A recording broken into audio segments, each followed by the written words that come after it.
The heavy wooden door of the courthouse creaked open as the young girl entered. Her steps were soft, almost hesitant, and yet she carried herself with a peculiar dignity. Her clothes were simple, a plain blouse, a worn skirt, and shoes that were too big, nothing that suggested any special background or status. In her hand she held a narrow, old folder made of gray cardboard, frayed at the corners. Her long, dark hair was tied back in a simple braid. No makeup, no accessories, just silence. The rows in the courtroom were well filled. Journalists, trial observers, relatives of other cases, and a few bored law students hoping for drama. A murmur went through the crowd when it became clear that the girl would be defending herself. No lawyer in sight, no parents, no public defender. "She can't be serious," whispered a woman in the second row. An older man in a suit laughed mockingly. "Does she want to defend herself with a children's report?" Judge Grabner, a man with a stern face and a deep crease between his brown hair, barely raised his eyes as he checked the personal details. He was known for his coldness, his love of order, and his impatience with lenders. When he saw that no lawyer had been registered, he frowned. "You represent yourself?" he asked in a neutral tone that clearly hinted at the incomprehensible. "Yes, Your Honor," she replied calmly. A short laugh sounded from the prosecutor's side. The prosecutor, Ms. Doring, an experienced lawyer with sharp eyes and a thin mouth, gave the judge a look that said, "This will be quick." "Very well, then we will proceed," Grabner muttered. He banged the lectern with the mallet and the case was officially opened. The charge was theft. A small electronics store in the city center had submitted surveillance images that allegedly showed the girl putting an item into her backpack. The prosecutor's office seemed confident of victory. It was a clear case. Video, witness, motive, financial hardship. The girl remained silent as Ms. Doring presented the facts. She did not look to the side, not at the audience, not even at the plaintiff, who was sitting in the front row and nervously fiddling with her hands. She only looked at the table in front of her, at the narrow folder, the cover of which rose slightly with every breath. Judge Grabner looked at her briefly, then turned back to the prosecutor. "Continue." Doring enjoyed her performance. She spoke emphatically, emphasizing every phrase as if she were in a training video for rhetorical excellence. She projected images from the surveillance camera, spoke of the clear agreement, of the behavior after leaving the store, of the lack of a receipt. It was a perfect presentation. At first glance. When she was finished, the judge nodded. Then he turned to the girl. "You now have the opportunity to comment." She took a deep breath, opened the folder, and took out a folded sheet of paper. Her hands were shaking slightly, but her voice was calm. "I'd like to start with a question," she said. "Is the court aware that the surveillance video that is being used as evidence today has a timestamp?" Silence. The prosecutor raised an eyebrow. The judge looked up in surprise. "What do you mean?" he asked slowly. "The original video," she said, "was edited in a program. The metadata shows a change on May 14th at 10:17 p.m., 3 hours after the alleged crime." A new sound emerged in the room. The murmuring died down. The judge leaned forward. "Can you prove that?" she replied, handing him the sheet. It was a technical printout of the metadata log of the video file printed from a public computer in the city library, with a stamp from the librarian. Judge Grabner took the sheet and read it. Then he looked at her again with a hint of interest. "And how do you know how to analyze something like that?" "I learned it," she replied simply. On her own, the prosecutor stood up. Quote, "Your Honor, we request a short pause to review this document." The judge nodded. For the first time since the trial began, he seemed thoughtful. As the session was adjourned, a student whispered from the back row. Quote, "Who is she?" Another one answered quietly. "No idea, but that was no coincidence." And as the courtroom slowly emptied, the girl remained seated. Her fingers rested on the folder. There was no defiance, no pride in her eyes, only concentration, as if the real trial had only just begun for her. The door to the judge's chamber slammed shut softly and a strange tension remained in the courtroom, as if a turning point had just been experienced that could not be named. Some of the spectators whispered, but most of them now looked with new attention at the girl, who was still sitting quietly at her table. After a few minutes, Judge Grabner and Public Prosecutor Doring returned. Both seemed more focused. Doring's previously arrogant demeanor had disappeared, replaced by a cold seriousness. Apparently the submitted document was genuine. The judge looked at the girl. Quote, "Ms. Doring, you may continue," he said shortly. The prosecutor stepped forward. Her voice was clear, but a little more tense than before. Despite the discrepancies in the timestamp, the facts remained the same. The video clearly shows the defendant putting an electronic device into her backpack. There is also a witness who observed the process. I now request to hear her. Grabner nodded and a door in the background opened. A young, middle-aged woman entered, nervous, with her arms crossed. She sat down in the witness box, gave the girl a brief, uncertain glance and began to speak at the judge's instruction. "I was at the checkout that day," she said. "I saw the girl in the corner by the headphones. She looked around, put something in her pocket and then went to the door." Quote, "Did you see if she paid?" Doring asked. "No, she just walked out." "Are you sure it's that girl?" The witness hesitated. "Yes, I think so, it was pretty crowded." The girl stood up now. "May I ask questions, Your Honor?" "You may," Grabner said. "Ms. Witness," she began calmly. "Do you remember whether I had a cell phone or headphones with me when I entered the store?" The witness paused. "I don't think so." "And do you remember whether you saw me at the checkout?" "No, I don't think so. Otherwise I would have seen you." "Do you know how many customers were in the store that day?" "Maybe 10, it was pretty quiet." "So you're saying that you clearly saw me, even though I didn't have any special characteristics, even though there were a lot of customers there, even though they didn't know what I was wearing or holding in my hand?" The witness seemed overwhelmed. "I'm not sure anymore." A brief smile flitted across the defendant's lips. Not triumphant, more of an exhausted one. No further questions. Judge Grabner looked at the public prosecutor. Cleared his throat.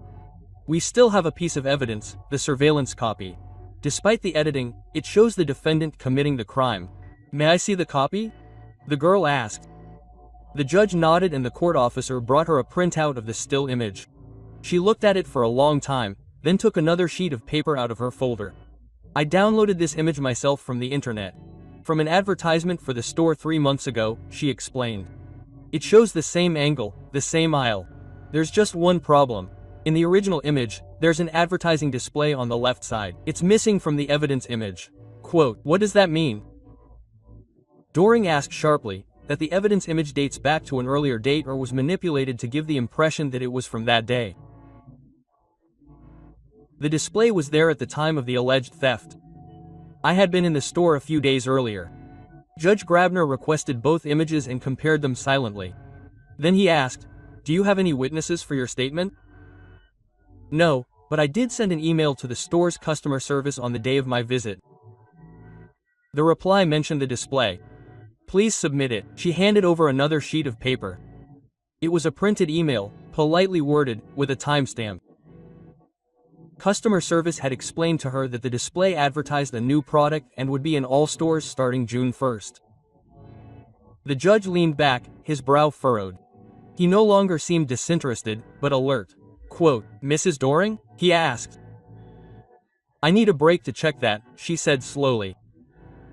Granted. The gavel fell again. The room roared. This time it was not mockery, not laughter, but curiosity, suspense. The audience whispered excitedly. The girl took a step back, took her seat again. A man in the back row, an older gentleman with a briefcase, watched her with a watchful expression. He whispered to his neighbor, "This girl has the legal instincts of a professional or a genius," the other replied. And as the bench emptied, the young woman remained alone. But this time the silence was not hostile, it was charged with expectation. The break stretched on for over 20 minutes. While most of the audience left their seats to catch their breath or get something to drink, the young woman remained rooted to the spot. Her hands rested on the old cloth bag she held in her lap. The fabric was worn, but clean. She kept looking at the sheet of paper with the email, as if to reassure herself that she had not lost her mind. Judge Grabner was the first to return. He had a different demeanor now, no longer condescending or annoyed, but alert and tense. He had experienced many surprises over the years, but a young woman who defended herself, found gaps in photographic evidence and argued with articles of the law. That was new. Shortly afterwards, the public prosecutor returned. Her face was pale and her shoulders seemed heavy. She sat down silently in her seat without saying a word. Quote, "The court will be resumed," the judge said briefly and looked at both parties. "Ms. Doring, would you like to comment on the evidence presented?" The public prosecutor cleared her throat. After consulting with the store's security service, it was confirmed that the advertising display was indeed there at the time of the alleged theft. The recording apparently dates from an earlier date. A murmur went through the courtroom. The judge raised his hand. "Quiet, please. It is now clear that the prosecution's main piece of evidence is not admissible. Do you have any further evidence?" Doring shook his head. "No, Your Honor." There was a brief moment of silence before Grabner turned to the young woman. "Would you like to make a final statement before the court deliberates?" She stood up. Her hands were shaking slightly, but her voice was calm. "I am not here because I imagined that I could outsmart the legal system. I am here because I had no one to fight for me. My mother works nights. My father is not here. I have no means, no education. But I ask questions, always, and I learn." She paused for a moment, then raised the sheet of paper with the email. "This was no coincidence. I learned how to think like a lawyer because I had to. When my grandmother was wrongfully detained in a home 2 years ago, I learned the paragraphs that freed her. No one listened to me then, but they do now." The judge looked at her for a long time, then turned to the clerk. The court retired to deliberate. The courtroom rustled again, this time much more respectfully. The audience began to realize that something extraordinary was happening here. The young woman sat down again, took a deep breath. Next to her, someone placed a folded piece of paper on the table. It was the older gentleman from before, now with a serious expression. Quote, "When this is over," he whispered, "call me. I'm a professor at the law school. We should talk." Before she could answer, he was gone. It took less than half an hour for the judge to return. When he took his seat, he looked directly at the young woman. "In the name of the people," he began, "this court finds that the suspicion against the defendant could not be substantiated. She is acquitted." There was no flash of light. But in the quiet tension that followed these words lay all the years of disbelief, struggle and silence. The audience did not applaud, they slowly stood up. A sign of respect. The young woman sat there for a moment as if petrified. Then she took a deep breath. It was over. She had really made it. Outside, on the wide steps of the courthouse, she breathed fresh air for the first time without any pressure on her chest. She sat down on the steps, let the wind blow through her hair and closed her eyes for a moment. The bag on her lap was lighter now, not because it was empty, but because she was no longer the only one carrying the bag. Weight of evidence. A familiar face sat down next to her. The older professor handed her a card. I watched her. Her argument was clean, her sources precise. Quote, "If you really want to study law, there are ways." She looked at him for a long time, then took the card. Not a word was exchanged. And somewhere inside the courthouse, back in his office, Judge Grabner sat in front of an old court file. In it lay a photo of another girl, about the same age, with the same demeanor, the same defiance. A file that he had hastily closed years ago. He sighed. Perhaps today was not only an acquittal for the defendant, but also for him of his own indifference. The next morning dawned with a fine haze over the city. In the small apartment on the edge of the prefabricated housing estate, she sat at the window and stared out at the parked cars. On the table lay scattered legal texts, a tattered notepad, and the professor's business card. The night had been short. Too many thoughts, too many emotions that had not yet found a place. Her mother, exhausted from the night shift, was sleeping in the next room. She knew nothing yet about the acquittal, and even less about the judge's gesture, the respect in the courtroom, or the offer of the professor. The world had changed overnight, but everyday life still smelled of coffee grounds and cheap margarine. A soft sound made her look up. It was her old cell phone. A new email had arrived from the professor. I have already spoken to the faculty management. If you would like, you can take part in the orientation program for latecomers.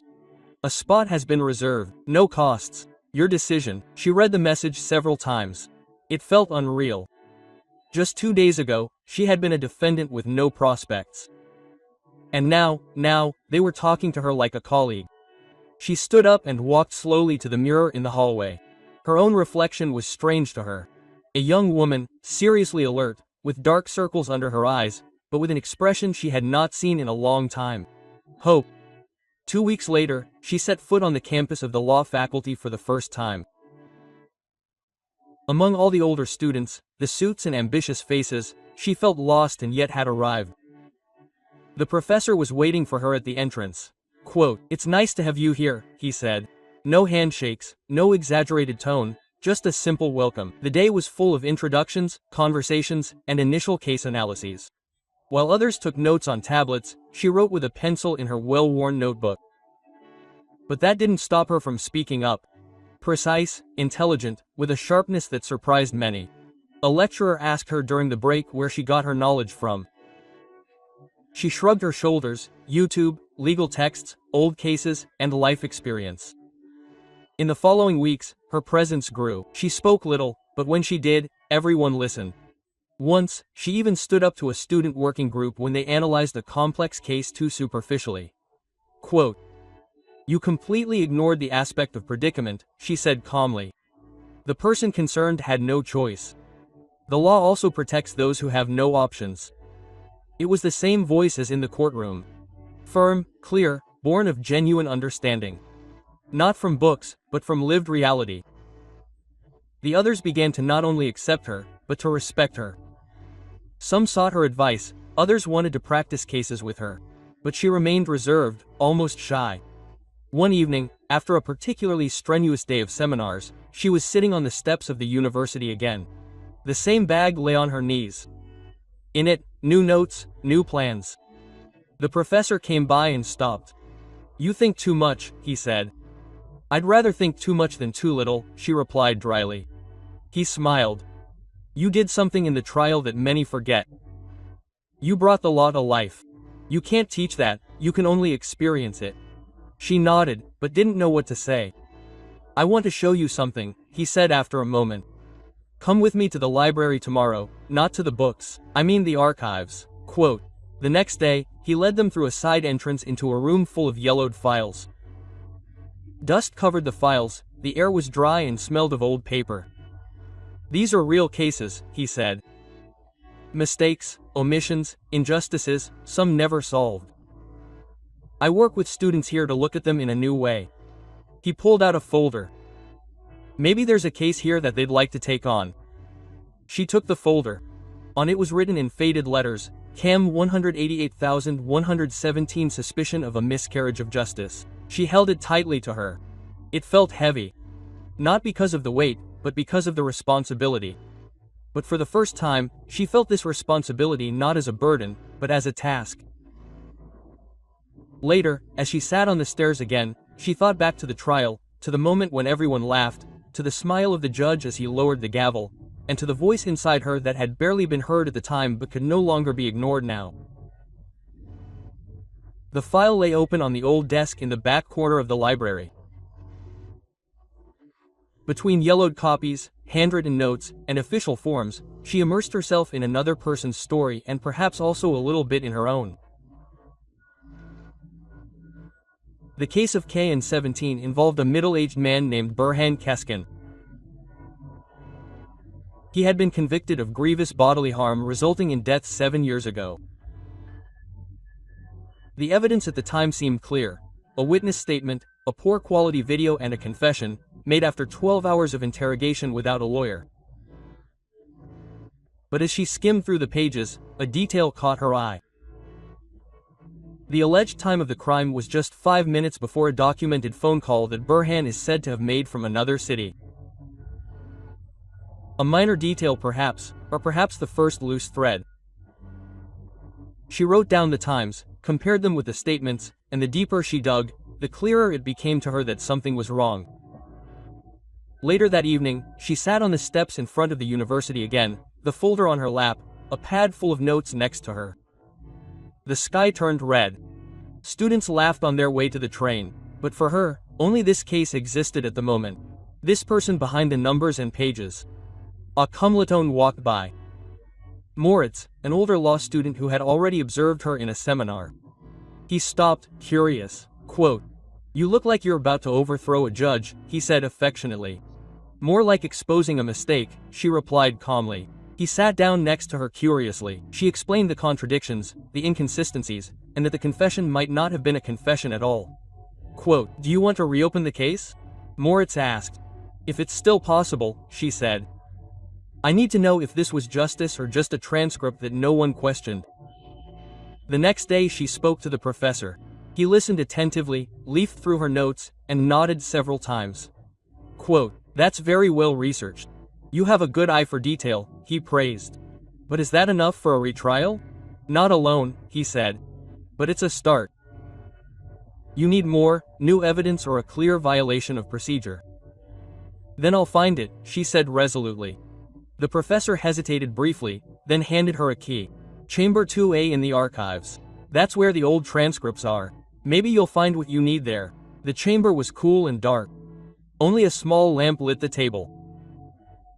For hours she worked her way through tapes, interrogation transcripts, incident reports, and then she found it, an audio clip of the interrogation, the original recording. In it she could hear the man repeatedly saying, "I don't understand what you mean. I didn't hit anyone. I wasn't there." And how the officer interrupted him, pressed him, threatened him.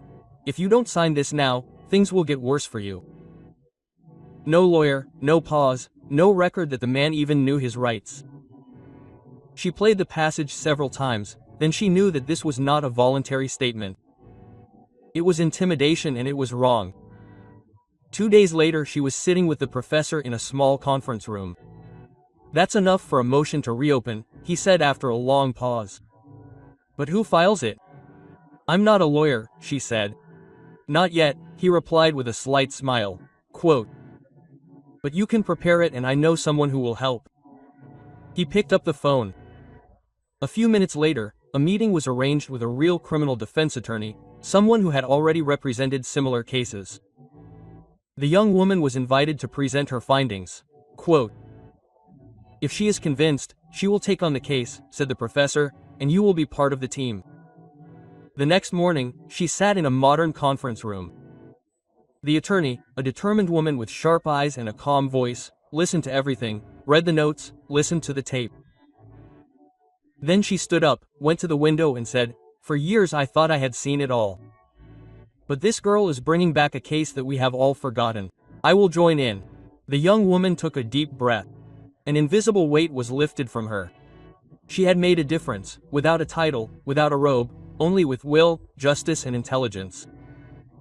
When she stood on campus again later, she turned around briefly and saw the university building in a new light. She was no longer just the one people laughed at, no longer the one who had to defend herself in front of a judge.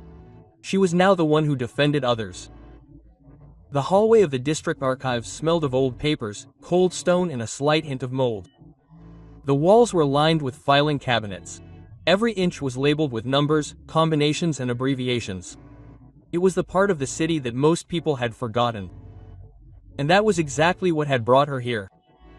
Beside her, Mrs. Lober, the lawyer, walked ahead with firm steps. The young woman followed her with a pounding heart. In her pocket she carried the permit that allowed them to inspect the original investigation file on Borhan Keskin. A document that no one had touched for years. Mrs. Lober was an experienced criminal defense attorney with a reputation for telling uncomfortable truths. When she applied for the file, there had initially been resistance, delays, and lost confirmations. But she would not be deterred.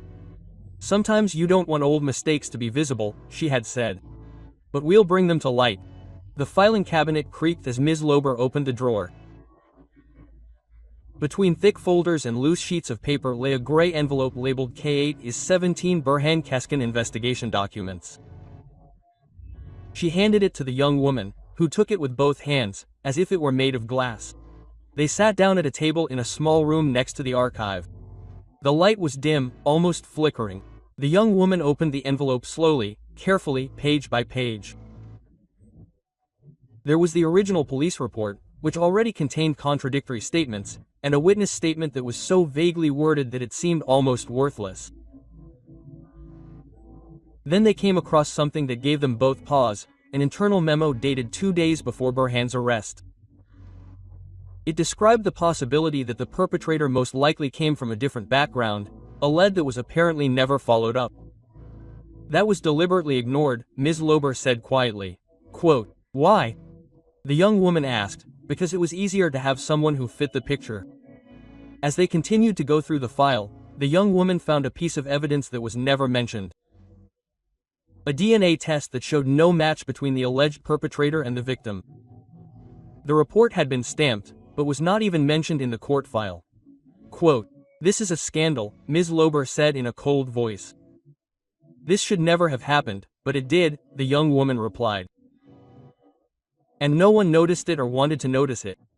Ms. Lober looked at her for a long time. "And that's exactly why you're here, because you noticed it." Later that day, back at the office, they began to draft the retrial. The young woman was not just an observer, she took notes, analyzed wording, and made cross-references. Her precise way of understanding paragraphs and deadlines impressed even Ms. Lober. "You think like someone who has been in the profession for 10 years, she said admiringly. The young woman shrugged. Quote, "I've been thinking my whole life. I just never had the stage for it. Now you do." When she came home late in the evening, there was a letter on her desk. It was an invitation to a nationwide competition for young talented lawyers. The professor had nominated her. She held the letter in her hand, but her thoughts were on the Keskin case, on a man who had perhaps been wrongly imprisoned for years and on a system that had failed because no one was paying close attention. But now someone was paying close attention, and that someone was her. The next morning, courtroom 5 of the local court was occupied again. This time not for a trial, but for a hearing on the retrial. Burhan Keskin was pale, tired, with eyes that had seen too much. Next to him stood Mrs. Lober, and right next to her was the young woman who had set the whole movement in motion. The judge was not the same as before, but his tone at the beginning was similarly distant, almost bored. Quote, "What exactly prompted you to make this request?" he asked. Then the young woman stepped forward, not as a lawyer, not as a plaintiff, but as a citizen with intelligence and courage. "A person was convicted, even though the evidence said otherwise. I ask you to finally see this evidence." A murmur went through the room. When she played the audio recording, read out the contradictory transcripts and presented the overlooked DNA report, the tone in the room changed. The judge leaned forward, the audience fell silent. The truth could no longer be ignored. When the session ended, the case was accepted for further review. A first cautious signal of justice. And as she left the courtroom with Ms. Lober, Burhan Keskin came to her, speechless, with tears in his eyes. He put his hand on her shoulder, then said simply, "Thank you." She nodded, and for the first time in a long time, she felt that this was her place. The day after the hearing began quietly. No applause, no headlines, just the muffled clicking of her footsteps in the hallway of the law firm, the distant hum of a photocopier, and the soft rustle of files that sounded like a whisper of bygone voices. But there was something new in this silence, not a silence born of fear or being overlooked, but a quiet echo of something significant. For the first time, someone had listened. Not because she had raised her voice, but because she had said something that mattered. She looked out the window and down into the street. People walked by, unsuspecting. For her, today was an ordinary day. But for her, every moment felt heavy. As momentous as a breath before the next chapter of her life. Ms. Lober entered the office, 2 steaming cups of coffee in her hands. She placed one of them on the table without a word. Quote, "You shook him," she said. "Poet. I saw it in his eyes." "He tried not to show it," the young woman replied with a thin smile. "That's exactly why it was genuine." They sat down. On the table were copies of the new press inquiry, a fax from the prison authority, and an invitation. The young woman had been officially invited to give a presentation about the case and its reopening at a conference for young lawyers. "Are you going?" Ms. Lober asked. "I don't know. I'm not a speaker," Not a lawyer, not yet. But you are a voice and sometimes that is enough. Quote. During the day she visited Burhan Keskin in prison. The encounter had been her own wish. Not a legal step, but a human one. As she walked through the corridor with the thick doors, she heard the sound of boots on linoleum again. It reminded her of her first encounter with the justice system, back then as a shy girl on the bench. Bohan sat opposite her, his hands folded on the table. It was quiet. But this time the silence was not a shield, but a space between two people in which truth breathed. I don't know how to do this well, she began. You don't have to do anything well, he said calmly. You did something that no one else has done. You saw me. I was afraid that I was wrong, that I would open something bigger than me. Sometimes, he said, the smallest voices are the most dangerous for lies. Quote. She nodded. Then they both laughed quietly, cautiously. It wasn't a happy laugh, but a real one. A first bridge over a long chasm. In the days that followed, the conference became more and more real. She received documents, schedules, even her own name badge. She hesitated again and again, pushing the registration aside, until one evening she found an old video cassette. It was a recording of her 10th birthday. Her father, long since deceased, stood in front of the camera, laughed, and handed her a present. Then he turned directly to the lens. I don't know what you'll become, but you'll know the truth because you don't stop asking questions. She stopped the video, sat still for a long time and decided she would drive. The conference was held in an old university building. Wood paneling, marble, long corridors with portraits of famous lawyers. She was nervous, wearing a simple dark suit and holding her notes. When her name was called, she stood up. Among hundreds of young talents, professors, lawyers. Many looked at her in amazement. Who was this girl they didn't know? But when she spoke, everything fell silent. She didn't tell a theory, no academic construct. She told a story of silence and courage, of being lost and finding yourself again, of a system that only works when someone is looking. Her voice trembled at the beginning, but with each sentence it grew stronger, became firmer and clearer. When she finished, the audience didn't stand up. It was not a scene for applause, but a professor in the front row furtively wiped a tear from the corner of his eye and the moderator simply said, "Thank you for your courage." As she left, Ms. Lober walked her to the door. You started something bigger than this case, she said. You showed that justice is not just in the law books. I never wanted to be the center of attention, the young woman said. You were not the center of attention, Ms. Lober replied. You were the light. The invitation to the final hearing came by registered mail. The letter was simple, but the words in it carried weight. The state's highest court had decided to rehear the Keskin case. Publicly, transparently, and with special consideration for the arguments presented, which came from a teenage girl of all people. She was sitting in her small room, the envelope still in her hand, when her mother knocked. Mail from the court? She asked cautiously. Yes, it continues. Do you really want to see this through? You have already achieved more than anyone could have imagined. Quote. She didn't answer right away, then she said quietly, if I give up now, the court will not only be saying that Burhan Keskin may be innocent, it will also be saying that truth is always a matter of titles, not of people. Her mother nodded slowly. For the first time, she felt not only concern in her eyes, but also pride. On the day of the hearing, the courthouse was packed. Press, law students, activists, former colleagues of Burhan Keskin. They were all there. This had become a case that had grown far beyond its legal boundaries. She entered through the side entrance, accompanied by Mrs. Lober, who was not wearing a blazer today, but a black robe. Just to be safe, she had said, smiling. The courtroom was quieter than usual. The judges on the podium looked serious but not dismissive, and the prosecutor, a man in his 60s with silver hair, seemed to be regarding her with genuine respect. When she was called, she stood up. No defense bench, no witness box. She spoke as an independent voice and she did not start with paragraphs or legalistic phrases. She began with a sentence. I was not there when Burhan Keskin was convicted, but I was there when his humanity was forgotten. What followed was not a perfect presentation. She stuttered occasionally, had to sort through her notes, forgot a section and improvised. But that was precisely what made her speech so powerful, because she did not speak to impress. She spoke because it had to be said. She told of the contradictory witness statements, of the refusal to provide DNA analysis, of the refusal to take Burhan's language problems into account in the trial. And she told of the night she first read the case, not as a law student but as a human being. "I am young," she said at the end, "and I know little. But if I can learn what justice is supposed to be from a textbook, how can it be that an entire system didn't know better?" Quote. A murmur went through the courtroom. The judges asked for a break. The minutes dragged on like hours. Ms. Lober handed her a water bottle while journalists tried to bombard her with questions. "Do you want to study law? What do you say about the public interest? How will you feel if you win the case?" She did not answer.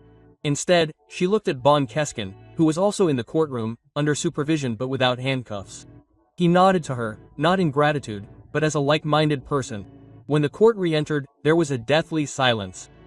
The presiding judge cleared his throat, then began to speak with words that she would never forget for the rest of her life. "There are cases in which the law is sufficient and there are cases in which the law fails. Not because it is bad, but because we have forgotten why it exists. The Keskin case is one such case. And thanks to the initiative of a young woman who never stopped asking questions, we now recognize that the verdict must be overturned." The words hit home like a thunderclap. No applause, no outcry, just a long collective intake of breath and then tears. A crowd was waiting outside, cameras, microphones, shouts. But as she stepped onto the steps, something unexpected happened. The people fell silent and then Burhan Keskin himself stepped to her side. Quote. "They ask me how I feel," he said into the first microphone. "I feel seen and that is more than I ever dared to hope for." He put a hand on her shoulder. "This young woman not only saved my life, she gave me back my dignity." She smiled, tired but sincere. The day was over, but something had begun. Not just for Burhan, but for the system she had first challenged. The next morning she was everywhere. On the front pages of the newspapers, in the news, in the comments of thousands of people she had never met. Quote, "Teenager silences justice," ran the headline in a major weekly newspaper.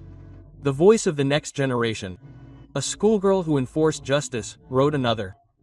She flipped through the articles as she sat at the kitchen table, her gaze fixed thoughtfully on the cup of tea that was slowly going cold. Her mother stood behind her, holding a telephone in her hand. "The University of Leipzig has called. They want you to speak about civil courage at the open house." She looked up. Part of her was proud, part of her was surprised. "I never wanted attention. I just wanted someone to listen." "And you did," her mother said.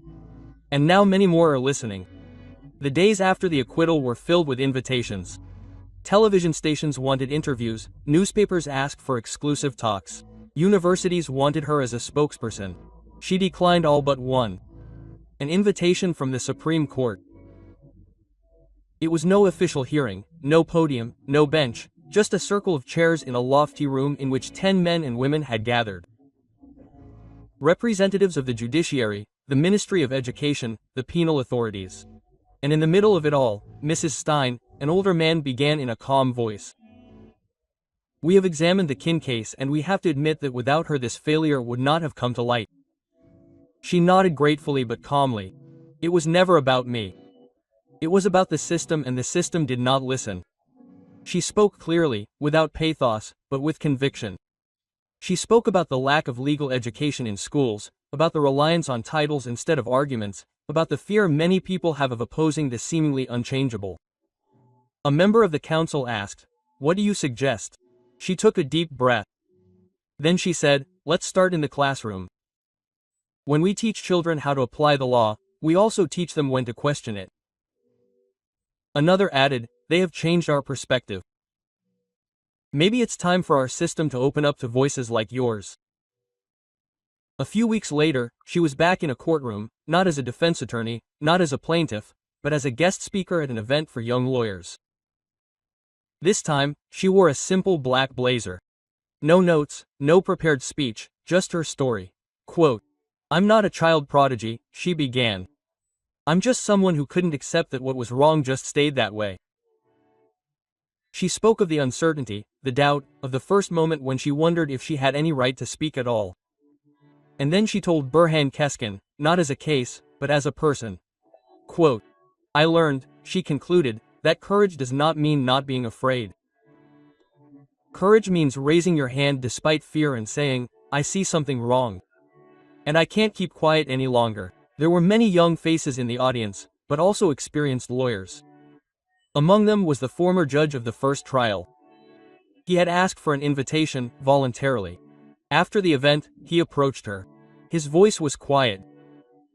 "I didn't take them seriously and I convicted someone without checking everything. I can't undo that. But I wanted to tell you, they were right and they showed me that judges also have to learn." She nodded slowly. It's not about guilt, it's about responsibility. Back at home in her room, she opened her laptop. Dozens of emails were waiting, messages from people who had been inspired by her story. A boy from Bavaria who wrote that he had dared to speak again after years.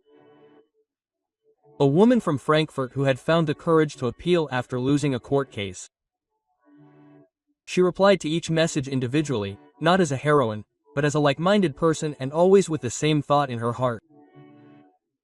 The truth was never loud, but it could become unmistakable with the right voices. That evening, she turned back to the old book she had started reading months ago, Fundamentals of German Criminal Law. But this time she was no longer reading it out of anger, but with the faint hope that one day she would not only demand justice, but also shape it herself. The courtroom was unusually quiet that day. No media hype, no cameras, just a room full of tense silence, permeated by a feeling that was hard to name. There was no one in the dock. It was a symbolic procedure, a hearing initiated by the Ministry of Justice itself to admit mistakes. And at the center of it all was a man who had once judged others. The judge who had mocked her. He stood at the edge, no longer in a robe, but in a simple gray suit, his hands folded, his gaze lowered. The commission was present, and so was she, the girl who had once been taken seriously by no one. This time she was not sitting alone. Next to her sat her mother, behind her half a dozen young people, students, schoolchildren, curious faces. And the chair in the middle of the room was empty. A man from the ministry rose, himself. "This case," he began firmly, "has had an impact far beyond what we expected. It has raised questions that we have repressed for too long." Then he turned to the judge. "Mr. Bremer, you have voluntarily presented yourself to this panel. You have admitted that you did not act with the necessary care and impartiality in a procedure. Would you like to say something?" Quote, the old man stood up. His face was pale, his voice hoarse. "I failed, not only as a judge, but as a human being. I based my judgment on assumptions. I laughed at a girl because I thought I knew better. I was wrong." The words came out hard, but everyone in the room knew they were real. She, the girl, stood up slowly. Her gaze was not triumphant, but calm.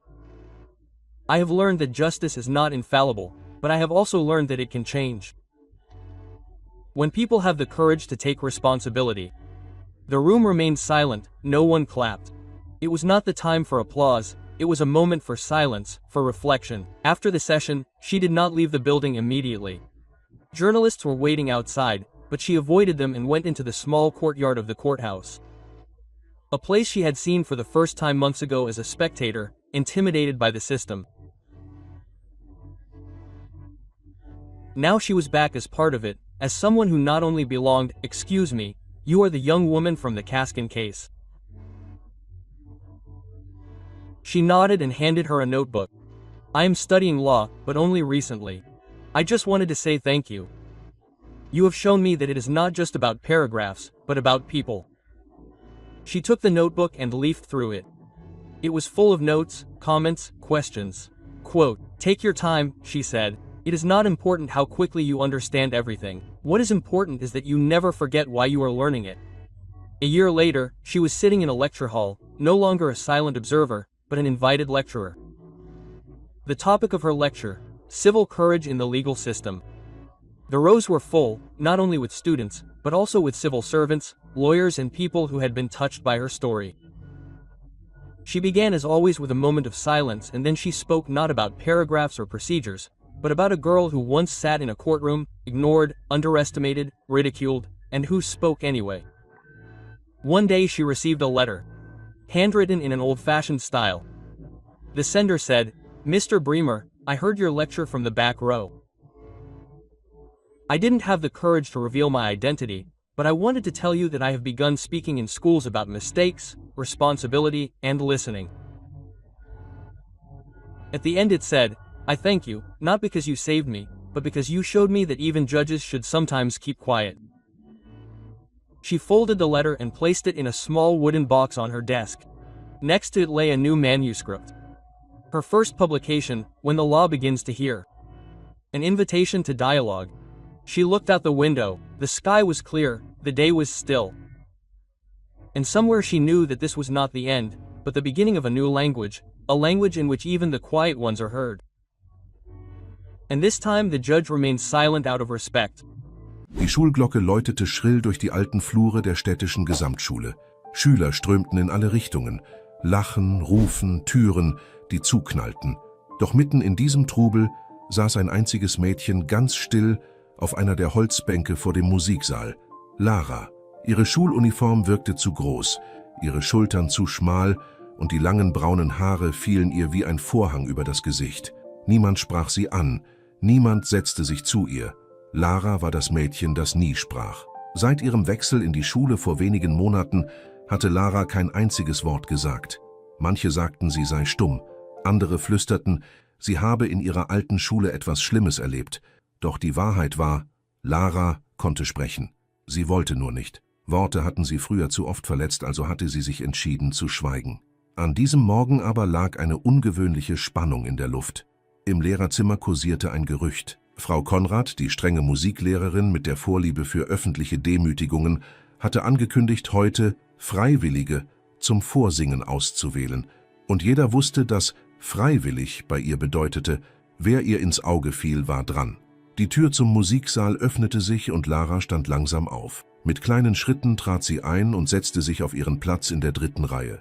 Der Raum war hoch, die Fenster warfen lange Lichtstreifen auf den Boden und am Flügel saß bereits Frau Konrad mit ihrer geraden Haltung und dem kühlen Blick. Heute, sagte sie mit durchdringender Stimme, werden wir unsere Stimmen kennenlernen. Musik kommt aus dem Innersten, aus dem, was man nicht sagen kann. Ihre Augen wanderten durch den Raum, dann blieben sie an Lara hängen. Ein kleines, zufriedenes Lächeln zuckte um ihre Lippen. »Lara«, sagte sie langsam, »du bist heute unsere erste Sängerin.« Ein leises Raunen ging durch die Klasse. Einige Schüler kicherten, andere blickten überrascht auf. Lara blieb regungslos sitzen. Ihre Finger krallten sich in den Stoff ihres Rocks. Ihre Kehle war trocken. Ihr Herz pochte bis in die Ohren. »Na los«, forderte Frau Konrad, »du hast doch eine Stimme, oder nicht?« Lara stand langsam auf. Ihre Beine fühlten sich an wie aus Gummi. Jeder Blick im Raum war auf sie gerichtet. Einige Schüler hatten ihre Handys gezückt, bereit, den nächsten peinlichen Moment festzuhalten. Es war, als ob der Raum auf ihr lastete, als ob jede Bewegung, jeder Atemzug beobachtet wurde. Sie stellte sich vor die Klasse. Ihre Lippen bewegten sich nicht. Sie hob den Blick, sah aber niemanden direkt an. Frau Konrad seufzte laut. »Also wirklich, wenn du nicht einmal den Mut hast, den Mund zu öffnen, warum bist du dann überhaupt hier?« Ein leises Lachen ging durch die Reihen. Lara senkte den Kopf. In ihrem Innersten zog sich etwas zusammen. Diese Szene, sie war nicht neu.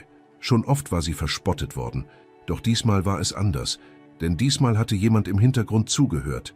Eine Stimme erhob sich. Tief, ruhig, klar. Sie wird singen, wenn sie bereit ist. Alle Köpfe drehten sich zur Tür. Dort stand ein Mann in dunkler Jacke, mit Bartstoppeln und einem ernsten Blick. Niemand kannte ihn. Er war groß, stand mit verschränkten Armen da und hatte etwas Unerschütterliches an sich. Frau Konrad runzelte die Stirn. »Und wer sind Sie bitte?« Der Mann trat einen Schritt in den Raum. »Ich bin Ihr Vater.« Ein Murmeln ging durch die Klasse. Lara hatte nie von ihm gesprochen. Manche dachten, sie hätte keinen Vater. Er sah nicht aus wie jemand, der zu Elternabenden erschien. Seine Präsenz war wie ein plötzliches Gewitter, unerwartet, mächtig und still. »Und ich würde vorschlagen, Sie überlegen sich Ihre Worte besser«, sagte er ruhig, aber bestimmt. »Denn meine Tochter hat mehr Musik in sich, als Sie jemals verstehen werden.« Frau Konrad schien sprachlos. Einen Moment lang war der Raum vollkommen still. Kein Kichern, kein Husten, kein Rascheln. Lara blickte langsam zu ihrem Vater. In seinen Augen lag kein Druck, kein Zwang, nur Vertrauen. Vertrauen in das, was in ihr verborgen lag. Und zum ersten Mal seit Monaten fühlte sie, dass es vielleicht okay war, gesehen zu werden. Die Glocke läutete zur Pause. Doch niemand rührte sich. Alle warteten auf das, was nun geschehen würde. Lara stand noch immer vorn, ihre Hände zitterten leicht, doch in ihrem Inneren begann sich etwas zu verschieben.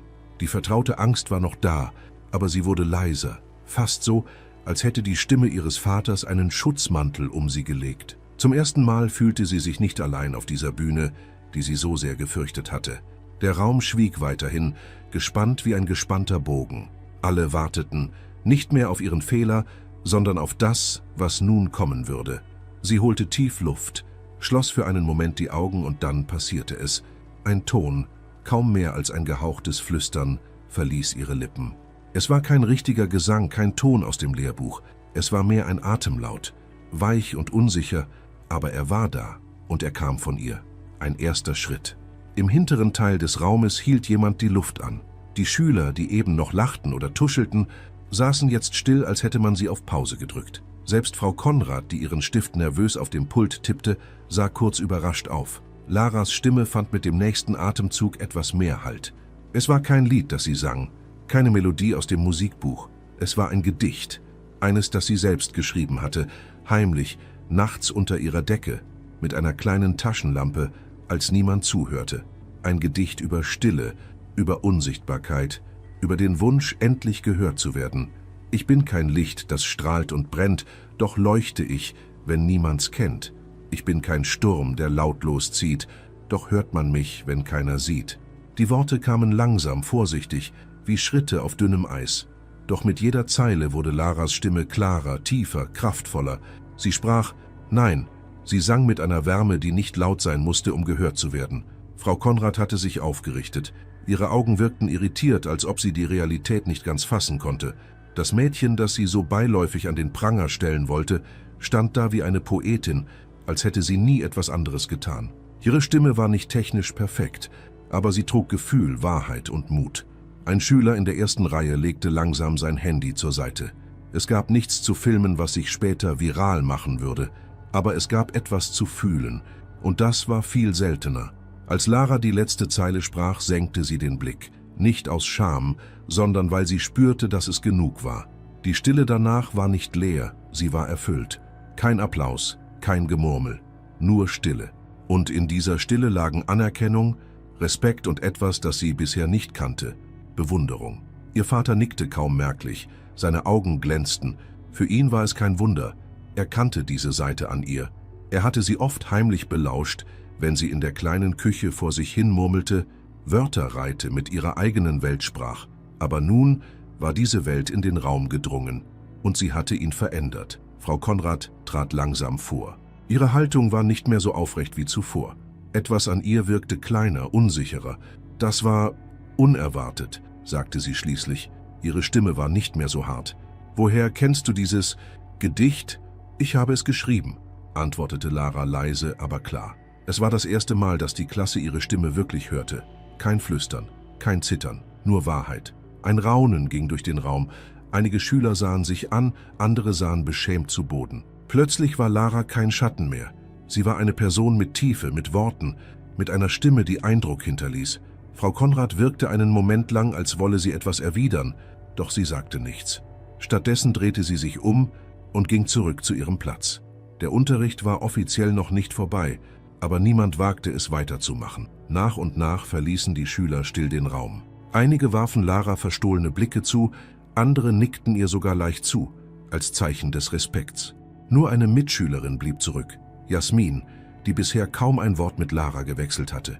Sie trat langsam näher, wirkte nervös und sagte dann leise, das war schön, wirklich. Lara lächelte, nicht breit, nicht selbstsicher, aber ehrlich. Es war ein Lächeln, das sagte, ich bin noch hier und ich werde nicht mehr schweigen. Am nächsten Tag war die Stimmung in der Schule anders.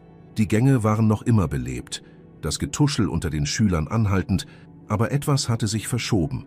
Lara spürte es an den Blicken, die sie nun nicht mehr ignorierten, sondern verfolgten. Neugierig, fragend, manche sogar freundlich. Es war, als hätte sie einen Schleier gelüftet, der sie zuvor unsichtbar gemacht hatte. Doch während außen eine neue Aufmerksamkeit wuchs, regte sich in Lara innerlich etwas ganz anderes. Eine alte Angst, eine vertraute Unsicherheit, die sich nicht so leicht abschütteln ließ. Die gestrige Szene hatte sie Kraft gekostet, nicht nur Mut, sondern auch Erinnerung. Denn das Gedicht, das sie vorgetragen hatte, war nicht nur ein kreativer Text, es war ein Fragment ihrer Vergangenheit, ein Echo einer Zeit, die sie längst hinter sich lassen wollte. Auf dem Heimweg nahm sie nicht den direkten Weg. Stattdessen bog sie in einen kleinen Park ein, in dem sie als Kind oft mit ihrem Vater gesessen hatte. Dort, auf einer verwitterten Bank unter kahlen Bäumen, ließ sie sich nieder und starrte auf das graue Laub zu ihren Füßen.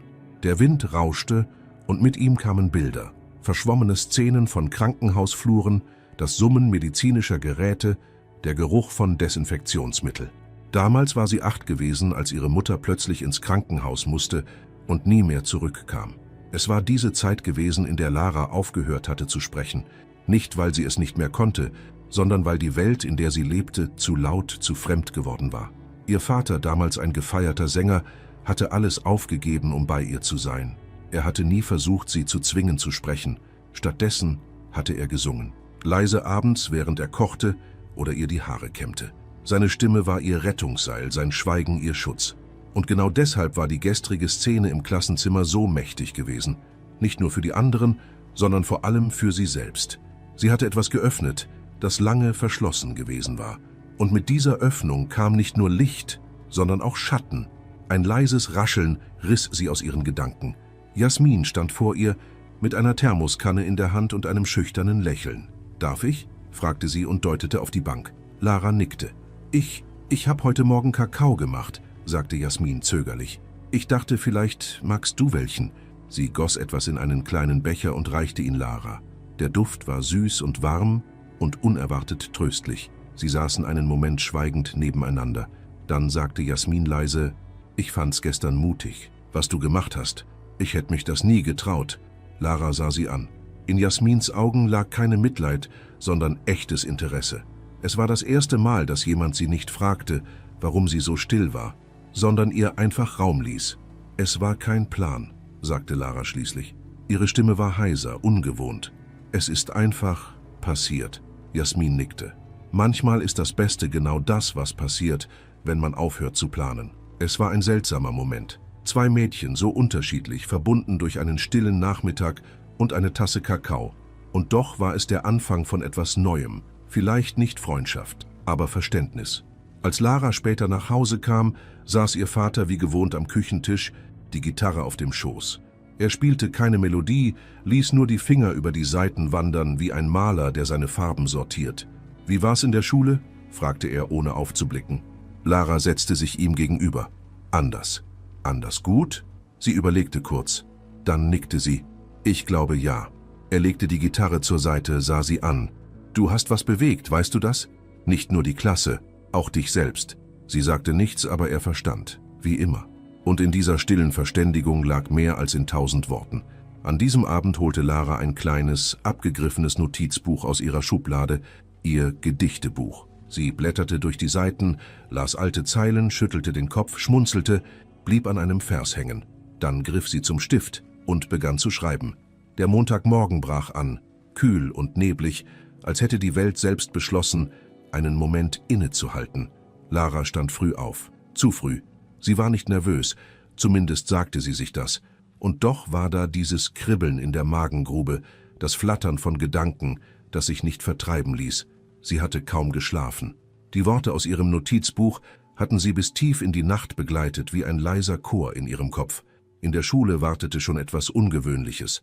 Frau Berger, die sonst kaum von der Routine abwich, stand vor dem Klassenzimmer mit verschränkten Armen. Ihre Miene war ernst, aber nicht streng, eher abwartend. Als die Schüler eintraten, herrschte eine seltsame Stille. Auch die sonst so lauten Stimmen der Jungen aus der letzten Reihe waren gedämpft. »Setzt euch«, sagte Frau Berger knapp, nachdem alle Platz genommen hatten. »Wir werden heute den geplanten Unterricht unterbrechen. Stattdessen hat jemand aus der Klasse darum gebeten, eine Präsentation zu halten.« Ein Raunen ging durch den Raum. Präsentation am Montag? Ohne Ankündigung? Laras Herz schlug schneller. Sie hatte nichts davon gewusst. Ihr Blick wanderte zu Jasmin, die mit einem geheimnisvollen Lächeln auf ihre Tasche deutete. Aus dieser zog sie ein Blatt Papier hervor. Ein Antrag auf eine freiwillige kreative Präsentation, unterschrieben von Lara, oder besser gesagt, in ihrem Namen ausgefüllt. Ich habe nur gemacht, was du sowieso vorhattest, flüsterte Jasmin, als Lara sie fassungslos ansah. Du musst es nur zu Ende bringen. Frau Berger blickte zu Lara. Lara, bist du bereit? Alles in ihr wollte Nein sagen, sich setzen, verschwinden. Doch gleichzeitig war da etwas anderes, eine Stimme leise, aber bestimmt. Es war dieselbe Stimme, die sie am Freitag durch das Gedicht getragen hatte.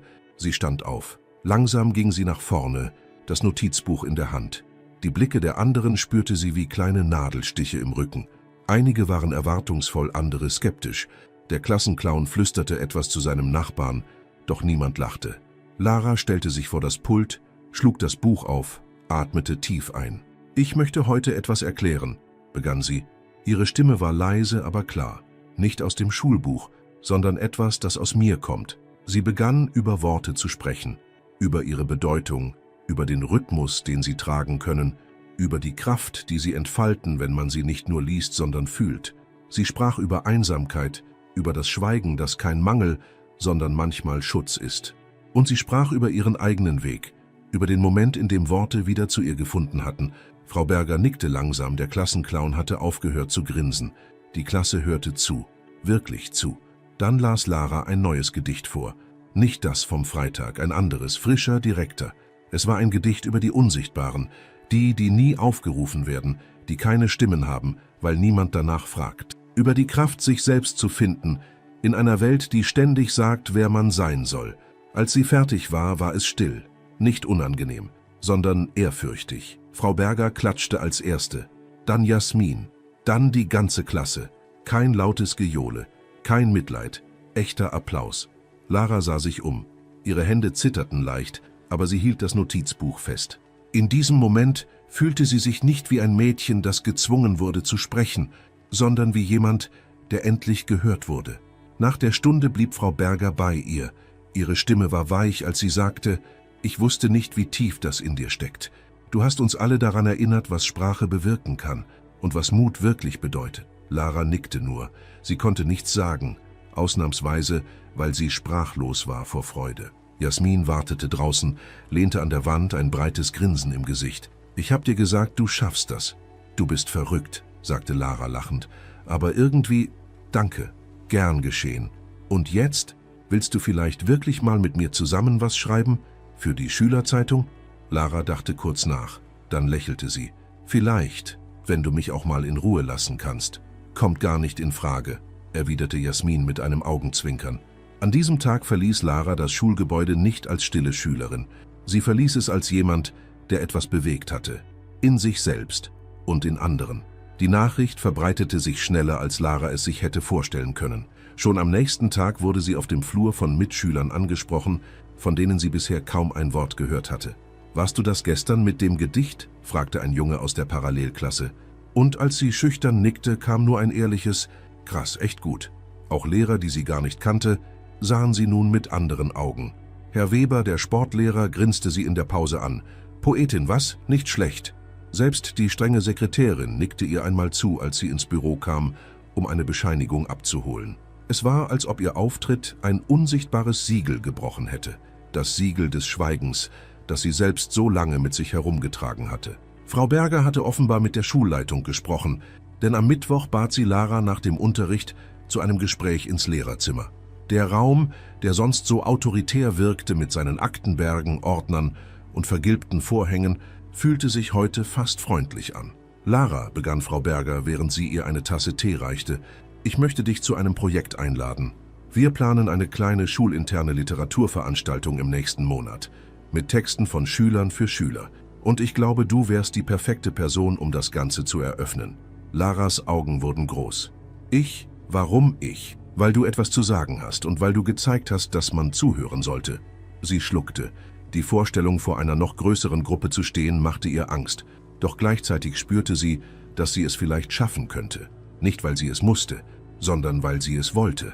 In den folgenden Tagen wurde Lara zunehmend als jemand wahrgenommen, der mehr war als nur die stille Schülerin aus der 3. Reihe. Andere Mädchen, die sich vorher kaum trauten, meldeten sich plötzlich im Unterricht. Ein Junge aus der unteren Klasse fragte sie, ob sie ihm helfen könne, ein Gedicht für seine Oma zu schreiben. Und Jasmin? Die war mittlerweile ihre ständige Begleiterin geworden, nicht aufdringlich, sondern wie ein Schutzschild mit einem Lächeln, doch nicht alle Stimmen waren freundlich. In der zweiten Woche nach der Präsentation hörte Lara zufällig, wie zwei ältere Schülerinnen tuschelten. Nur weil sie einmal ein Gedicht vorgelesen hat, tut sie jetzt so, als wäre sie was Besonderes. Lara erstarrte. Die alten Zweifel krochen zurück in ihre Gedanken. Vielleicht war es doch nur Zufall gewesen, ein einziger guter Moment. Vielleicht hatte sie gar nichts zu sagen. Vielleicht wollten die Leute einfach nur eine neue Sensation. Doch dann erinnerte sie sich an den Blick von Frau Berger, an den Applaus, an Jasmins leuchtende Augen und vor allem an das Gefühl, als sie gesprochen hatte. Frei, ohne Zittern, ohne Angst. Das konnte ihr niemand nehmen. An einem Donnerstagnachmittag saß sie mit Jasmin in der Bibliothek, als Herr Neumann, der Literaturlehrer der Oberstufe, an ihren Tisch trat. »Lara, richtig?« fragte er mit ruhiger Stimme. »Ja«, antwortete sie vorsichtig. »Ich habe von deinem Auftritt gehört. Ich leite die AG Kreatives Schreiben. Vielleicht möchtest du mal reinschauen.« Lara blickte zu Jasmin, die sofort grinste. »Mach das«, sagte sie. »Ich bin sicher, du wirst sie alle umhauen.« Ich denke darüber nach«, antwortete Lara. Es war kein Nein und es war auch kein Ja aus Unsicherheit. Es war ein Vielleicht voller Hoffnung. Am Abend erzählte sie ihrem Vater davon. Der war gerade dabei, Spaghetti zu kochen, als sie sich auf den Hocker setzte und begann zu erzählen. Zögerlich zuerst, dann immer freier. Er hörte aufmerksam zu, wie immer. Und als sie geendet hatte, legte er den Kochlöffel beiseite, setzte sich zu ihr und sagte, »Ich bin so stolz auf dich, Lara. Aber nicht nur, weil du etwas vorgelesen hast, sondern weil du deinen eigenen Weg gehst.« Sie schluckte. Dann lächelte sie. »Ich habe das Gefühl, ich beginne meine Stimme zu finden.« Er nickte. »Und ich habe das Gefühl, dass du damit noch viele andere berühren wirst.« In dieser Nacht schlief Lara tief und ruhig. Zum ersten Mal seit langer Zeit fühlte sich ihr Herz leicht an, als hätte es Flügel bekommen, aus Worten geformt. Der Morgen begann mit grauem Himmel und einer kühlen Brise, die durch die Fenster des Schulgebäudes wehte. Lara stand an ihrem Spind, als Frau Berger sie auf dem Flur abfing, ein Lächeln im Gesicht und ein Umschlag in der Hand. »Lara, darf ich kurz mit dir sprechen?« Lara nickte und folgte ihr in das kleine Beratungszimmer neben dem Sekretariat. Dort, zwischen einem überquellenden Bücherregal und einem verblassten Poster mit dem Spruch »Worte verändern die Welt«, reichte Frau Berger ihr den Umschlag. »Das ist eine offizielle Einladung der Bezirkskulturstiftung. Sie veranstalten jährlich einen Literaturwettbewerb für junge Talente. Und ich habe dich vorgeschlagen.« Laras Herz setzte einen Schlag aus. Ihre Finger zitterten leicht, als sie den Umschlag öffnete. Gedruckte Buchstaben, edles Papier. Es war echt.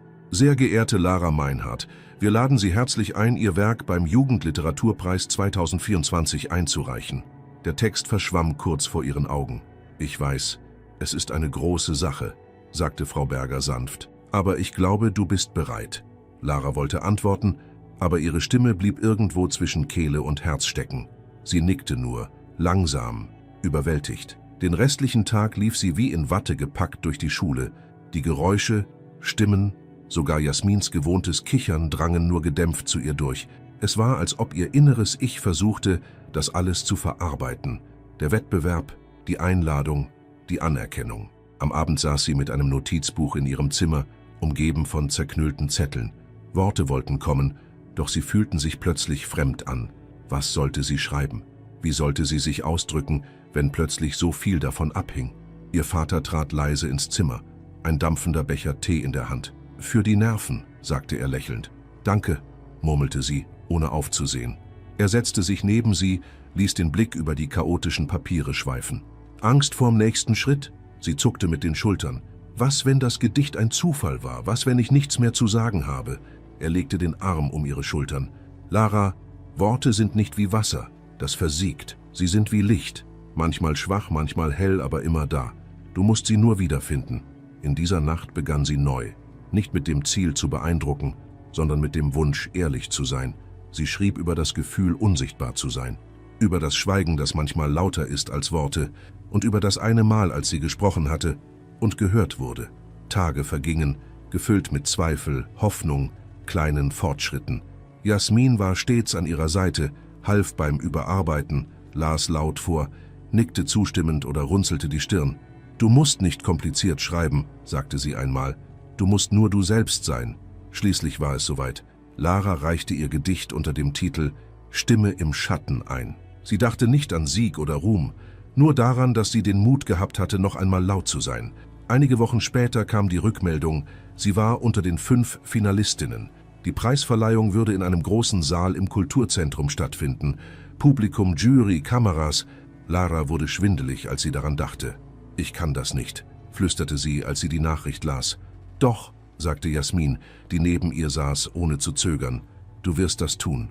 Und du wirst nicht allein sein.« Die Schule reagierte mit Begeisterung. Frau Berger hängte das Schreiben der Stiftung an das schwarze Brett. Herr Neumann erwähnte sie stolz in der Schulversammlung. Sogar die Direktorin gratulierte ihr persönlich.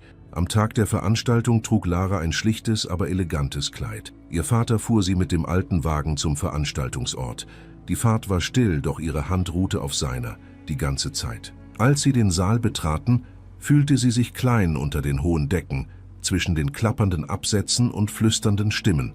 Doch als sie ihren Namen auf dem Programmheft las, ganz offiziell gedruckt, wurde ihr plötzlich klar, sie gehörte hierher. Backstage atmete sie tief durch. Jasmin, die als ihre Begleitung mitkommen durfte, reichte ihr eine kleine Papierrolle.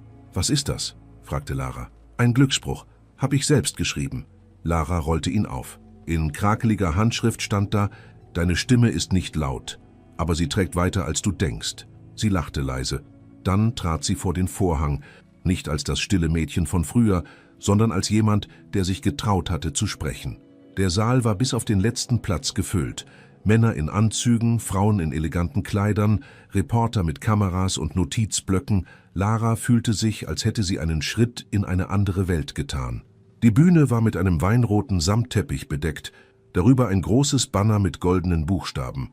Jugendliteraturpreis 2024. Auf einem Podium in der Mitte wartete ein Mikrofon, still und unbarmherzig. Hinter der Bühne war es kühler. Lara saß auf einem Stuhl, die Hände im Schoß verschränkt, während die anderen Finalisten leise murmelten, sich gegenseitig Mut zusprachen oder nervös ihre Texte durchgingen. Neben ihr stand Jasmin, die mit leuchtenden Augen die Atmosphäre aufsog. »Das ist so aufregend, Lara. Du bist jetzt offiziell eine von ihnen.« Lara antwortete nicht, doch sie lächelte flüchtig. In ihrem Inneren tobte ein Sturm, nicht aus Angst, sondern aus einer Mischung aus Erstaunen, Dankbarkeit und Ehrfurcht vor dem Moment, der ihr bevorstand. Dann begann die Zeremonie. Eine Frau mit klarer Stimme begrüßte das Publikum. Es folgten Reden, Danksagungen, kurze musikalische Beiträge. Lara hörte kaum hin. Ihre Gedanken waren ganz bei ihrem Text, bei jeder Zeile, jedem Bild, das sie auf Papier gebracht hatte. Worte, die aus Schmerz entstanden waren, aus Stille. Als ihr Name aufgerufen wurde, veränderte sich alles. Der Applaus rauschte wie ein ferner Wasserfall. Ihre Beine fühlten sich an wie aus Blei, aber sie bewegte sich Schritt für Schritt hin zur Bühne. Jasmin drückte kurz ihre Schulter, bevor sie sich abwandte. Lara trat ins Licht. Der Saal wurde still. Sie stand nun am Mikrofon. Das Licht brannte auf ihrer Haut. Hunderte Augenpaare waren auf sie gerichtet. Für einen Moment wollte sie weglaufen, wollte wieder das Mädchen werden, das sich hinter Haaren und Schweigen versteckte. Doch dann hob sie den Blick und sah ihren Vater in der ersten Reihe. Er lächelte, nicht stolz, nicht überwältigt, sondern ruhig, vertraut, als würde er sagen, du bist da, wo du sein sollst. Sie öffnete das Blatt, auf dem ihr Gedicht stand, und begann zu lesen. Ihre Stimme war anfangs leise, doch sie zitterte nicht. Wort für Wort malte sie Bilder in die Stille. Sie sprach vom Schatten, vom Unsichtbarsein, vom Schmerz des Ungesehenen, doch auch von Hoffnung, von der Kraft, wieder aufzustehen, selbst wenn niemand einen sieht. Als sie endete, herrschte für einen langen Moment völlige Stille. Dann kam der Applaus. Kein höfliches Klatschen, kein gezwungenes Echo, sondern ein donnernder Beifall, der durch den ganzen Saal hallte. Einige standen sogar auf. Jasmin wischte sich eine Träne aus dem Augenwinkel. Ihr Vater legte die Hand ans Herz. Lara trat einen Schritt zurück. Nicht aus Unsicherheit, sondern weil sie spürte, etwas hatte sich verändert. Nicht nur für sie, sondern vielleicht auch für andere. Die Jury trat zusammen. Währenddessen wurden kurze Interviews mit anderen Teilnehmern geführt, Preise aus früheren Jahren gezeigt. Doch alle warteten nur auf eines, die Entscheidung. Dann trat der Vorsitzende der Jury ans Mikrofon. Er sprach über Talent, Tiefe, über die Kraft junger Stimmen in schwierigen Zeiten. Und dann nannte er den Namen der Siegerin, Lara Meinhardt. Laras Herz machte einen Satz. Jasmin schrie auf vor Freude. Ihr Vater stand auf, die Hände fest ineinander gelegt. Sie ging nach vorne, bekam eine kleine Skulptur in Form eines offenen Buches überreicht. Blumen, Urkunde, ein warmes Händedrücken. Kameras blitzten, Fragen wurden gestellt. Doch Lara hörte nur das eigene Herz, das wild schlug. Später, als sich die Reihen lichteten und das Buffet geplündert war, stand sie mit Jasmin und ihrem Vater auf der Terrasse.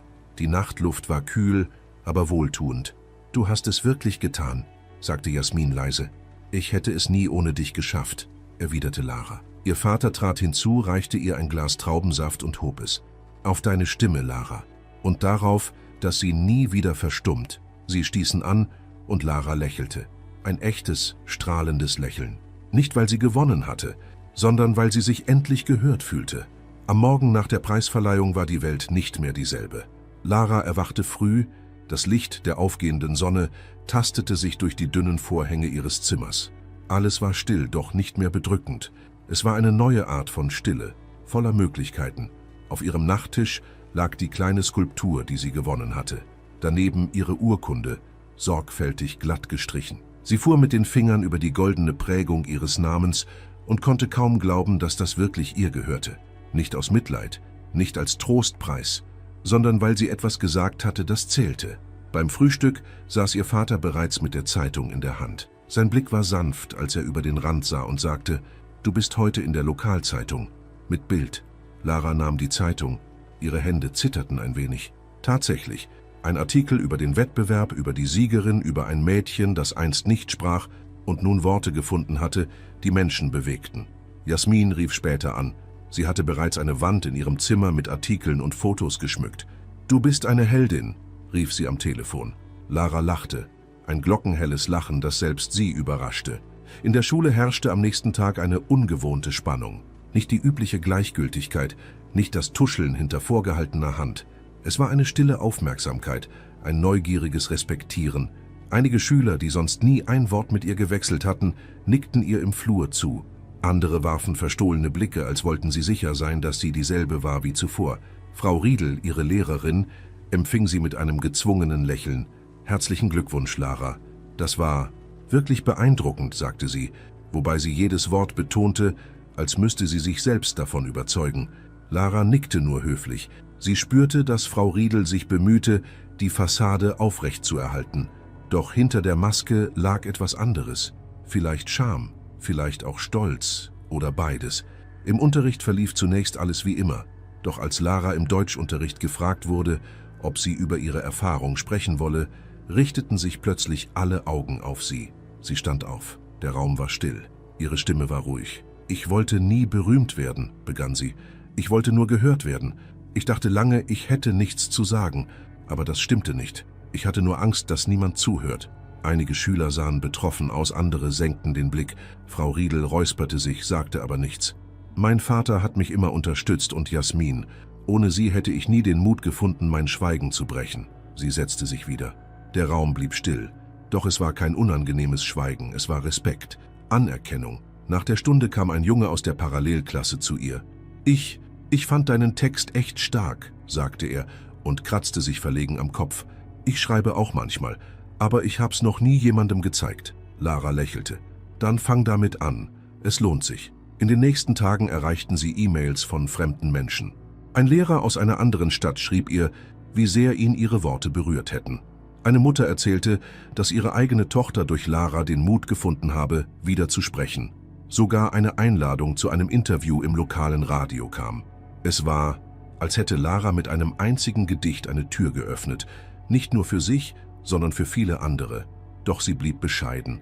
Sie wollte keine Bühne, keine Kameras, nur ihre Worte und Menschen, die ihnen lauschten. Eines Abends saßen sie und ihr Vater auf der Terrasse. Die Luft war mild, der Himmel tiefblau. Er nahm ihre Hand, ganz sanft. »Weißt du, was das Schönste ist, Lara?« fragte er. Sie schüttelte den Kopf. »Dass du deine eigene Stimme gefunden hast. Nicht, weil es von dir verlangt wurde, sondern weil du bereit warst.« Sie nickte langsam. In ihren Augen glänzte es. »Ich will weiterschreiben, Papa.« »Dann tu es. Und vergiss nie, deine Worte haben Macht.« Und so begann ein neues Kapitel in Laras Leben. Eines, das nicht von Angst bestimmt war, sondern von Wahrheit und dem Mut, sie auszusprechen. Am darauffolgenden Montag schien die Sonne über der Schule, als wolle sie selbst Lara für ihren Mut gratulieren. Der Haupteingang war belebt wie immer, doch für Lara fühlte sich jeder Schritt durch das große Metalltor anders an. Nicht schwerer, leichter, nicht bedrohlich, heller. Jasmin wartete bereits an der Treppe. Ihr Lächeln war noch breiter als sonst. In der Hand hielt sie ein laminiertes Foto von Lara bei der Preisverleihung, das jemand ausgedruckt hatte.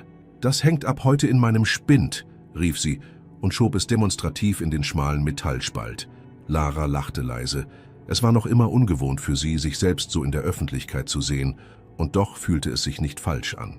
Als sie gemeinsam durch die Flure gingen, bemerkten sie, dass es eine neue Art des Flüsterns gab. Kein Kichern oder Tuscheln mehr, sondern ehrliche Neugier. Ein paar Schüler sahen sie mit vorsichtiger Bewunderung an, andere nickten ihr einfach zu.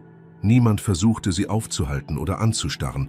Es war, als wäre sie endlich nicht mehr die Unsichtbare. In der Aula sollte an diesem Tag eine Sonderveranstaltung stattfinden. Alle Klassen versammelten sich in der großen Halle, die Fenster weit geöffnet, die Luft voller Stimmen, Bewegung, Leben.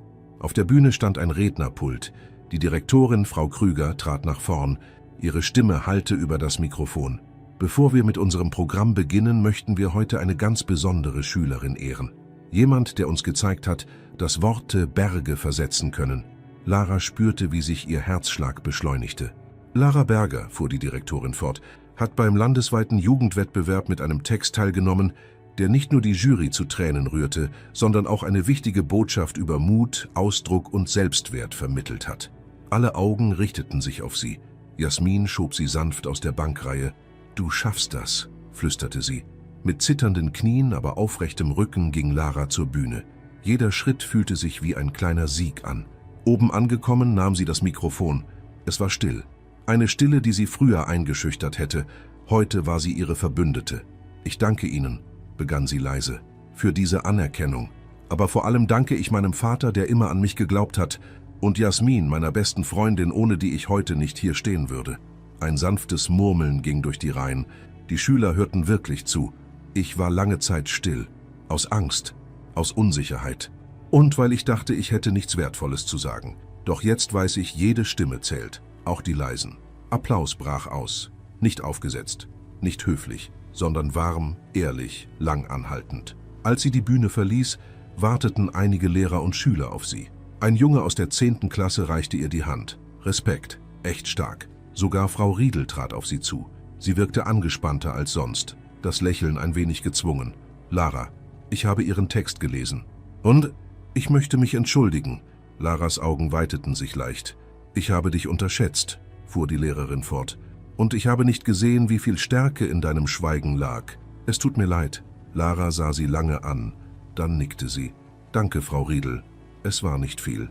Doch es war ehrlich. Und es war ein Anfang.« Später, in der Pause, saß Lara auf der Bank unter dem alten Ahornbaum im Schulhof. Der Wind spielte mit ihrem Haar. Neben ihr saß Jasmin mit einem Apfel in der Hand. »Und jetzt?«, fragte Jasmin grinsend. »Was kommt als nächstes? Bestseller? Fernsehauftritt? Eigene Talkshow?« Lara schüttelte lachend den Kopf. »Nein, vielleicht einfach weiterschreiben und anderen helfen, ihre Stimme zu finden.« Jasmin nickte. »Du bist ein Vorbild, weißt du das? Nicht nur, weil du geschrieben hast, sondern weil du geblieben bist. Trotz allem.« Lara lächelte. In diesem Moment fühlte sie sich nicht mehr wie das stille Mädchen vom Anfang. Sie war gewachsen, nicht laut, nicht schrill, sondern beständig, wie ein Fluss, der endlich seinen Weg gefunden hatte. Am nächsten Abend war das Wohnzimmer von Lara in ein warmes, gedämpftes Licht getaucht. Die Vorhänge waren halb zugezogen. Auf dem Couchtisch lagen zerfledderte Notizbücher, ein paar zerknüllte Taschentücher und eine große Tasse Kamillentee, die langsam auskühlte. Lara saß auf dem Teppich, mit dem Rücken an die Couch gelehnt, die Beine angezogen, das Kinn auf den Knien.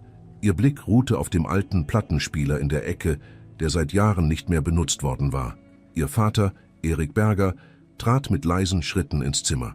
In der Hand hielt er eine kleine, unscheinbare Schallplatte in einer Hülle, auf der mit Filzstift stand: Studioaufnahme 1996. Erik Berger, live. »Weißt du noch, wie du mich immer gefragt hast, warum ich nicht mehr singe?«, begann er leise. Lara hob den Kopf. »Ich habe lange überlegt, ob ich dir das irgendwann zeigen soll, Aber jetzt ist der richtige Moment. Er legte die Platte auf, senkte die Nadel und nach einem kurzen Knistern erfüllte eine samtige, warme Stimme den Raum. Sie war kraftvoll, gleichzeitig zart, voller Gefühl und vor allem unverkennbar. Laras Augen füllten sich mit Tränen. Es war die Stimme, die sie als Kind in alten Aufnahmen gehört hatte. Die Stimme, die damals auf Bühnen in ganz Europa gefeiert wurde. Die Stimme, die sie immer begleitet hatte, ohne dass sie es bewusst wahrgenommen hatte. Die Stimme ihres Vaters. Erik setzte sich neben sie auf den Teppich. »Ich habe aufgehört, als deine Mutter krank wurde. Ich wollte für dich da sein, ganz. Nicht halb im Rampenlicht, halb zu Hause. Ich dachte, wenn ich die Musik hinter mir lasse, könnte ich dich beschützen. Auch vor allem, was mit dieser Welt einhergeht.« Lara sah ihn an, ihre Stimme ein Flüstern. »Aber du hast nie darüber gesprochen, weil ich nicht wollte, dass du dich klein fühlst neben dem, was ich einmal war«, sagte er sanft. »Aber du hast mich übertroffen. Nicht mit Lautstärke, mit Herz.« Sie lehnte ihren Kopf an seine Schulter. »Ich glaube, ich habe dich mehr verstanden, als du dachtest.« Die Musik spielte weiter, und für einen Moment schien die Welt stillzustehen. Als die letzte Note verklungen war, sagte Erik, »Ich habe noch etwas. Ich wurde eingeladen, bei einer Benefizveranstaltung zu singen, und ich habe zugesagt, aber nur unter einer Bedingung.« Lara zog überrascht die Augenbrauen hoch. »Und die wäre?« »Dass du mit mir auf die Bühne kommst«, sagte er und lächelte. »Nicht um zu singen, sondern um deinen Text vorzulesen.« Sie stockte. »Vor Publikum. Du hast vor deiner ganzen Schule gesprochen. Jetzt ist es Zeit, dass auch andere dich hören. Menschen, die vielleicht selbst vergessen haben, dass leise Stimmen oft am weitesten tragen.« Am Abend der Veranstaltung war das kleine Theater in der Altstadt voll besetzt. Alte Freunde von Erik, Nachwuchstalente, ehemalige Fans, alle waren sie gekommen. Die Bühne war schlicht, ein Mikrofon, ein Hocker, ein Klavier. Als Erik anmoderiert wurde, brandete Applaus auf. Doch als er die ersten Takte spielte, wurde es ruhig. Seine Stimme füllte den Raum, reifer als damals, aber voller Seele. Nach dem Lied bat er das Publikum um Aufmerksamkeit. »Ich möchte euch jemanden vorstellen, jemanden, der mich daran erinnert hat, warum wir überhaupt Musik machen, warum wir schreiben, singen, leben.« Er winkte Lara auf die Bühne. Ihre Hände zitterten leicht, doch als sie das Mikrofon berührte, fand sie ihre Mitte. Sie las einen neuen Text vor, über das Stillsein, über das Zuhören, über das Finden der eigenen Stimme, wenn niemand hinhört. Es war kein lauter Text, aber jeder Satz traf mitten ins Herz. Als sie geendet hatte, war es still. Dann standen die Ersten auf, dann der ganze Saal. Standing Ovations. Nach der Veranstaltung kamen viele auf sie zu.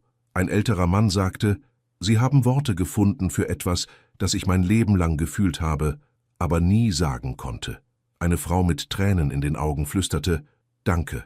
Sie haben mir Mut gemacht, wieder an meine Tochter zu schreiben.« Und Erik? Er stand am Rand, sah sie an, nicht als Vater, sondern als jemand, der tief berührt war von der Kraft seiner Tochter.